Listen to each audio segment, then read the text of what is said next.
times, I've had opportunities to be with families at the final phase of their life. And at this phase of their life, they need pastoral care. And so at the church that I served in Cheyenne, I worked very closely with one of the funeral homes.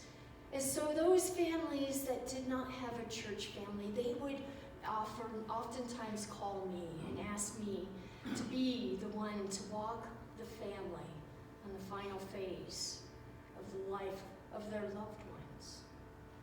And oftentimes they may not have had a relationship with a church, but they have a relationship with God. And Janet Hunt shares her story. She's a chaplain who oftentimes have been in very similar situations. And she was with one particular family. And this family was saddened in grief. And they knew that their father had passed away. And in the sadness of grief, they found a box of letters. They knew that their father was in the war, and oftentimes that he was captured during the war. And he and his troops were always remained focused. Whenever they were captured, they managed to somehow or another escape, and oftentimes would hide in the fields in the evenings, or during the daytime. And in the evenings, they would travel to try to find freedom. The entire time that he was along these journeys that he was on, he wrote letters to his wife, always saying that you give me the strength to hide in the fields during the day and to go wandering in the darkness at night. And he would send love letters to his wife back home because it was her who kept him focused, even though he was facing atrocities in his present life. And so the family, they didn't know what this box of letters were. They never spent time looking at them, as oftentimes we don't do. But then they took time to read the letters, and they saw the passion that their father had and the courage that he had as he focused and continued on his journey home. We hear in our scripture reading the temptation of Jesus.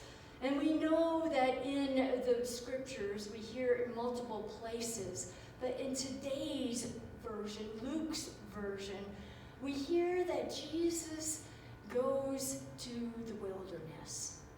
Now, if we look just a few verses before this particular verse, at the very end of chapter 3, we see where Jesus was baptized. And in that baptism, we see that as Jesus came up from the water, the skies opened up and a great voice said, "This is my son, and he is good, and he is beloved." Now, I don't know about you, but if I was in a situation where everybody knew my name, I just came up and the skies had just opened for me, and I was just told that I was good and beloved, my head might swell. And I might be strutting a little bit, right? Isn't that sometimes the human nature, how we can be? If we're told we're good, we begin to really live into that. We lose the humility, but Jesus didn't do that. What did Jesus do? He went to the wilderness. He went to be alone. He went to pray. What is interesting is in those 40 days of fasting, he was extremely hungry. And oftentimes in hunger, we can be our weakest. And that's when the devil came to tempt him. The devil offered him 3 different temptations, and if we look at all of those 3, we see that they are merely temptations of power and control. Here's this kingdom, I will give it to you if you rocks, we can turn them into food. And you can have ample supply because keep in mind, in a desert, there's tons of rocks. They will all be turned into food for you. But Jesus says, no. Every temptation of power and control that is offered by the devil, Jesus simply says no. He keeps focused on God. Sometimes being focused on God can be challenging. I remember when I was younger, my mom and I, as a family actually, we lived on Air Force bases. And on Air Force bases, you can find commonalities. It doesn't matter what state the Air Force base is on. So every base, you typically will find a place where you can have and do pottery. You'll typically find a bowling alley, and you'll typically find a horse corral.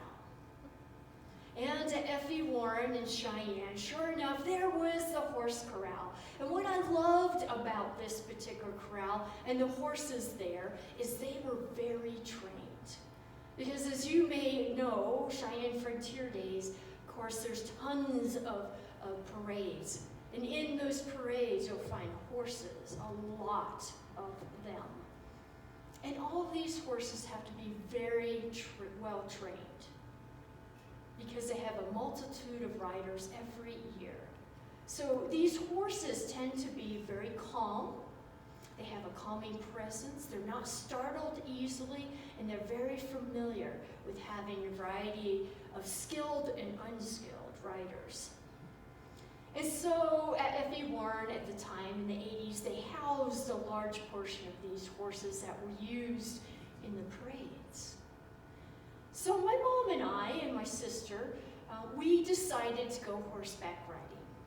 Now keep in mind, this is the very first time that we as a family, the girls, went out horseback riding. Now at this time, I was a teenager. My sister, I think, was first year in college. And my mom, as the calm presence that she is, she took us out on this new adventure. We all went to the stables. We were selected, or the stable selected the right type of horses for us, the size and the height. And they basically got us onto the horses. And then the general manager said, okay, you guys just go. Go as far as you want. I'm not going to go with you. You guys just go. You won't get lost. And if you travel far enough, you'll end up with a fence. A fence will block your way. You can't possibly get lost. So I'm not going to be there with you. Now, I don't know about you, now that I'm a parent, that would have made me nervous. Here's my mom taking out her 2 daughters, first time on horseback. Here's nobody, there's no guide with us at all.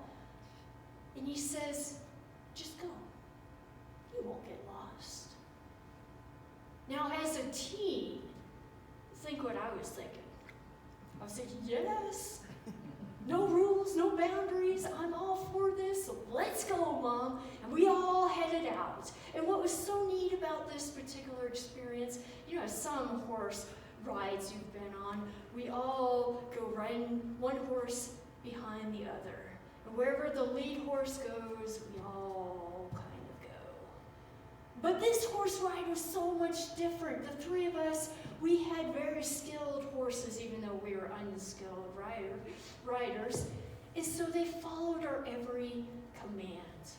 And the 3 of us rode side by side, had wonderful conversations. We went up hills, down hills, through streams. They were gentle horses that carried us along the way. And then the rebellious teen, who is an anthropologist by heart, sees a full skeletal remains of a critter. Most likely it was an antelope, considering where we were. So I get this idea that I want to take the skeletal remains home. So now I tell my mom, Mom, let's stop. I can just get off the horse. Don't worry about it. and we're continuing on. She's calmly saying, let's just continue. No, Mom, I can do this. I can ride with the skull in one hand. This is a great horse. And I said, I'm going to stop. I'm going to get off the horse. Then, like the voice from heaven, she says, stay on the horse. But still I push, being the rebellious teen. No, Mom, don't worry about it. Stay on the horse. But of course, I had my own way, right? I wanted to go my own way. I no longer had focus. So as I turned to go back and get the skeletal remains, my horse must have known something. Must have either A, seen the stables, or B, knew that there was a rebellious teen on the back. But he, the horse, wanted nothing of this. The horse turned around. All the other horses followed. And the three of us all headed back to the stables. We now no longer had any control. Any commands that we gave the horse, they completely ignored, because the horse, they were focused on going back to the stable. They had one focus, and one focus only.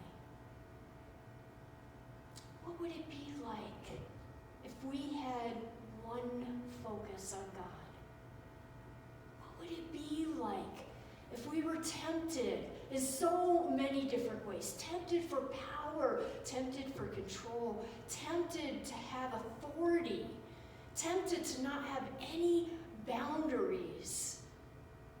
But yet, we can still remain focused on God. And those temptations wouldn't matter. Oftentimes, it's not about the temptation. It's all about how do we respond. We can have a lot of things thrown at us in our life, and many of you have experienced them in harsh ways. But the question is, how do we respond? Can we remain focused on God? My hope for you in this first week of the Lenten season is that we take an opportunity to just remain focused. Ignore all the other things. And keep your eyes straight on God. May it be so.